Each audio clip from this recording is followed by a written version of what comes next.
Vítáme všechny fanoušky a diváky webu winmagazine.cz. V tomto dnešním videopohledu se podíváme společně na náramek Xiaomi Mi Band 1S. Pokud si tedy vezmeme krabičku, na které se nachází kromě zadního štítku také logo výrobce, otevřeme ji, nalezneme ihned pod víkem samotný modul náramku. Po jeho vyjmutí a odklopení víčka nalézáme silikonový pásek. Ten je černý a ničím nezaujme.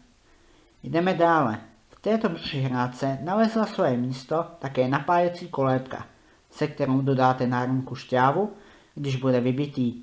Stačí jen modul zasunout do této kolébky a tento druhý konec, tedy USB konektor, zapojit do počítače nebo adaptéru do zásuvky.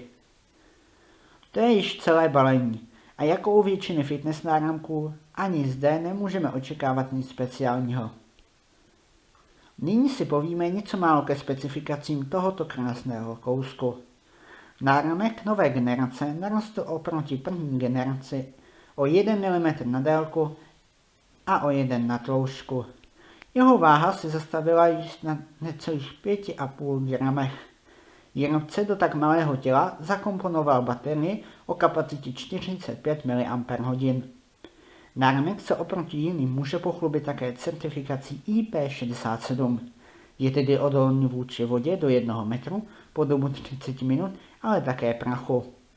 To vše je zabaleno do malého hliníkového těla s 3 LED diodami, které zobrazí stav denního cíle švihnutím ruky. Výdrž náramku je opravdu velmi dobrá a nám v redakci náramek na nabití fungoval necelých 8 týdnů.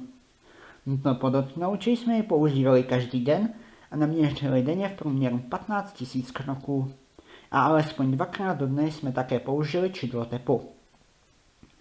Kde vůbec náramek tedy koupit? My jsme náramek zakoupili v obchodě xiaomimobile.cz a tímto vám tento obchod doporučujeme. Za cenu kolem 900 korun dostanete skvělé služby a hlavně originální kousek hardwareu. Co tedy říci závěrem? Fitness náramek Xiaomi Mi Band 1S je skvělé zařízení, které zajistí potěší nízkou cenou, vzhledem a v neposlední řadě také výdrží a odolností. Toto je již tedy vše z této recenze. My vám tímto děkujeme za pozornost a budeme se s vámi těšit u dalších videí.